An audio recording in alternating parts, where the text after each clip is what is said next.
নমস্কার, কেমন আছেন সবাই? ভিলেজ গার্লের নতুন পর্বে সবাইকে স্বাগত। বন্ধুরা, এটা হলো দুর্গাপূজার সপ্তমীর সন্ধ্যাবেলার ভিডিও। কিছুদিন ধরে আমার গলার অবস্থা খুবই খারাপ, লং ভিডিওতে ভয়েস দিতে পারছি না, তার জন্যই ভিডিওটা দেওয়া হয়নি।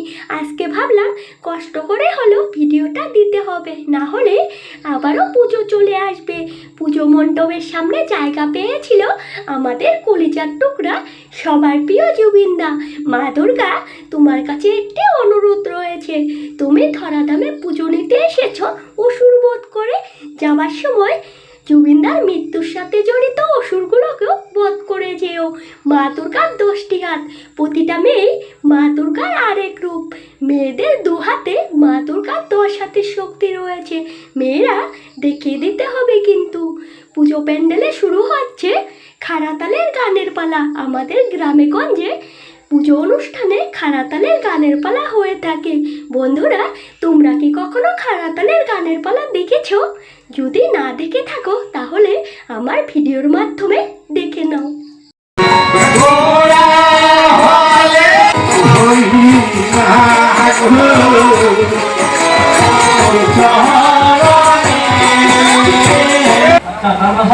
চুরাশি লক্ষ জনম ভ্রমণ করিয়া পাইছো মানুষের জনম। সুন্দর জনম পাইছিস, সুন্দর জনম পাইছিস, ভালো কথা।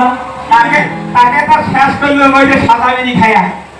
খারাতালের গানের পালা 4 ঘন্টা ধরে চলতে থাকবে। জোকার হাসি মাখা কথা বলবে, মাঝে মাঝে গান হবে, সাথে বোনগুলো নাচবে।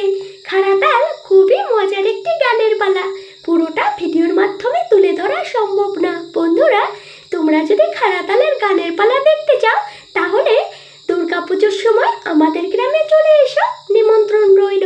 এবার চলো মেলাটা তোমাদেরকে ঘুরিয়ে দেখাই। মেলাতে জিলাপি বিশেষজ্ঞরা জিলাপি ভাজতে ব্যস্ত।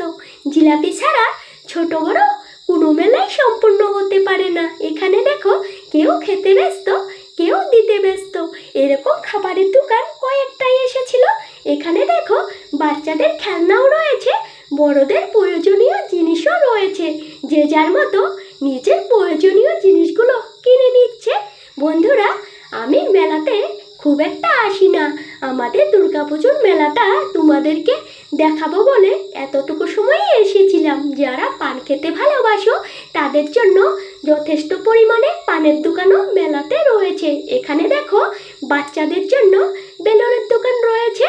ঠাকুমা নাতিনিকে বেলুন কিনে দিচ্ছে। এটা দেখে আমার ছোটবেলার কথা মনে পড়ে গেল, আরও মনে পড়ে গেল আমার ঠাকুমার কথা। বন্ধুরা, আমাদের মেলাতে শুধু বেঙ্গলি নয়, সব রকম জাতের লোক রয়েছে, কারণ এটা আসাম। এখানে সব জাতি মিলে একসাথে বসবাস করে, সব অনুষ্ঠানও সব জাতি মিলে আনন্দ করে সম্পূর্ণ করে। এখানে দেখো, বাচ্চাদের খেলনা রয়েছে। খেলনা পেয়ে বাচ্চারা নিজের মতো লাফিয়ে যাচ্ছে। ওদেরকে দেখে আমার ছোটবেলার কথা মনে পড়ে যাচ্ছে। এখানে দেখো, বাবা মেয়েকে গাড়িতে চড়াচ্ছে। বাবারা মেয়েদেরকে এরকমভাবে আদর করে বড় করে। এখন এ পর্যন্তই, কথা হবে নতুন পর্বে।